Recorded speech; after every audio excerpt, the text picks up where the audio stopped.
श्री गुरु भक्ति योग।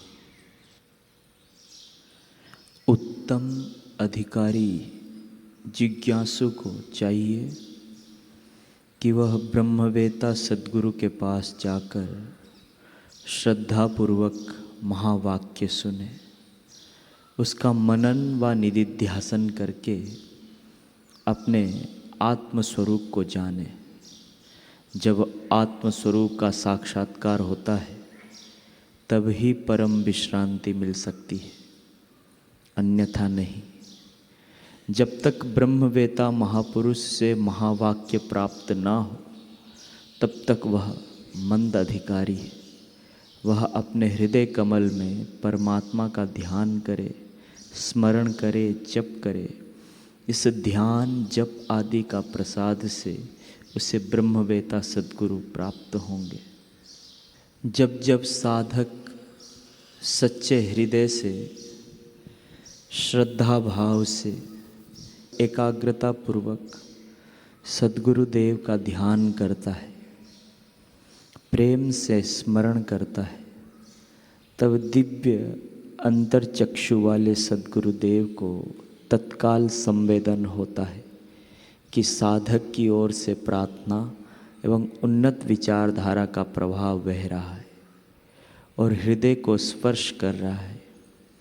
उसी समय जैसे एक बर्तन में से दूसरे बर्तन में तेल की धारा बहती है, वैसे ही सद्गुरुदेव के करुणामय हृदय में से आध्यात्मिक विद्युत का सुमधुर झरना साधक के प्रति बहने लगता है और उसे आध्यात्मिक आनंद से पुष्ट करने लगता है। जिस किसी भी स्थान में परमात्मा का श्रवण, कीर्तन, गुणानुवाद होता है, वह स्थान पवित्र है। उस स्थान को तीर्थत्व प्राप्त होता है। वहाँ आने वाला व्यक्ति पवित्र हो जाता है।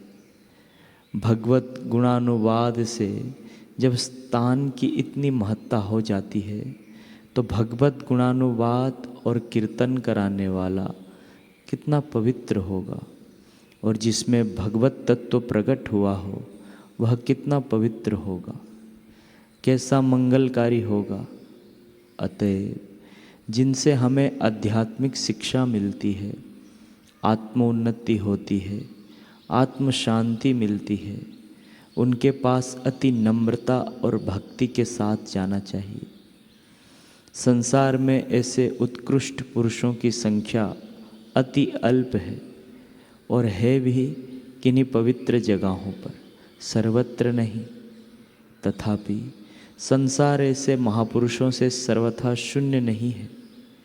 वे मानव जीवन के सुंदरतम सुरभि युक्त फूल हैं और अहेतुक असीम दया के सागर हैं। भगवान श्री कृष्ण भागवत में कहते हैं, मुझे ही आचार्य जानो।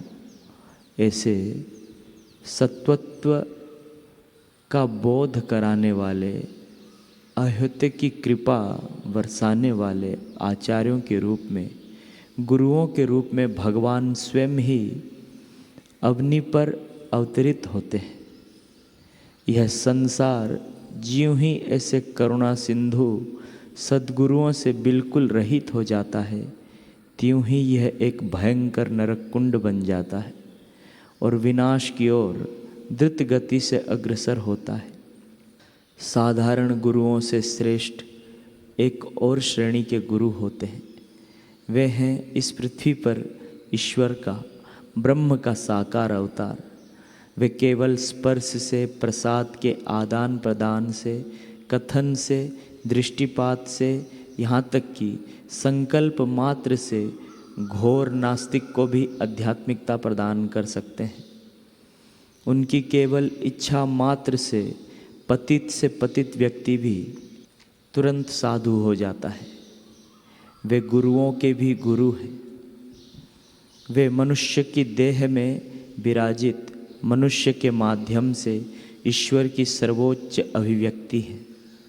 उनके माध्यम के बिना, उनके करुणा कृपा कटाक्ष के बिना, कदम कदम पर उनकी सहायता के बिना हम अन्य किसी कठोर से कठोर प्रयत्न या उपाय से भी परमात्मा को पा नहीं सकते। वास्तव में वे ही परमात्मा हैं। हम उनकी उपासना किए बिना नहीं रह सकते। ब्रह्मांड भर में वे ही एकमात्र ऐसे हैं जिनकी कल्याणकारी मोक्षप्रद उपासना किए बिना हम रह नहीं सकते। उनसे प्रेम करने के लिए हम परवश हो जाते हैं। वे अनंत प्रेम के भंडार हैं, सुख के दरिया हैं, आनंद के सागर हैं। करुणा उनकी जीविका है, प्रेम उनका श्वास है। मानव देह में परमात्मा की इस अभिव्यक्ति के माध्यम के बिना कोई भी मनुष्य परमात्म दर्शन नहीं कर सकता। जब हम किसी अन्य साधन की सहायता के द्वारा परमात्म दर्शन का यत्न करते हैं, तब हम अपने मन के भीतर परमात्मा का एक काल्पनिक रूप गढ़ लेते हैं और उसको ईश्वर के समक्ष गिनकर उस मन गढ़न रूप की पूजा, उपासना और तादात्म्य में लग जाते हैं।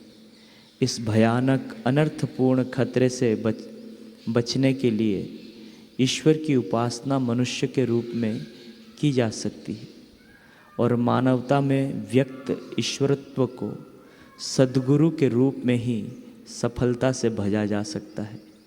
यह त्रिकाल बाधित सत्य है, कुदरत का यह कानून है। आज नहीं तो कल छुरे की नोक पर भी तुम्हें उसे स्वीकार करना ही पड़ेगा। हम मनुष्य हैं। मनुष्यत्व की मान्यताओं में अपने को जकड़े हुए मनुष्यत्व के उच्चतर स्वरूप में परमात्मा को समझने में, उसका तात्विक ज्ञान पाने में हम समर्थ नहीं हैं। जब हम अपनी मानवीय प्रकृति के ऊपर उठकर गुणातीत अवस्था में पहुँचेंगे, तब परमात्मा को तत्व रूप में पहचान सकेंगे। तब तक हमें मनुष्य के रूप में ही परमात्मा की उपासना करनी होगी। ईश्वर के स्वरूप के बारे में कोई चाहे कितनी भी लंबी चौड़ी बातें करे, अपनी कल्पना और भावना को कितना ही विस्तृत करे, पर वह अपनी मानुषी कल्पना से आगे नहीं जा सकता। कोई चाहे ईश्वर और संसार पर लंबे चौड़े विद्वतापूर्ण वक्तृत्व दे डाले, बड़ा युक्तिवादी बनकर ईश्वर अवतार का खंडन करे, उपासना की अर्थहीनता सिद्ध करे, किंतु ये सब केवल शब्दों का ढेर, बुद्धि की व्यर्थ कसरत मात्र है। किसी को अवतार और उपासना के विरुद्ध अपना डिमडिम बजाता देखो तो उसके पास जाकर खोजना कि परमात्मा के विषय में उसकी धारणा क्या है। निराकार, सर्वव्यापी, सर्वशक्तिमान आदि शब्दों के लक्ष्यहीन उपयोग के अलावा उसे ना कोई ज्ञान है ना अनुभूति। वास्तव में वह कुछ नहीं समझता। उन बड़े बड़े शब्दों के विषय में उसकी अपनी मानुषी प्रकृति से प्रभावित ना हो, ऐसे कोई अर्थ वह नहीं जानता। इस तथ्य में तो उसमें और रास्ते चलाने वाले एक अनपढ़ गवार में कुछ भेद नहीं।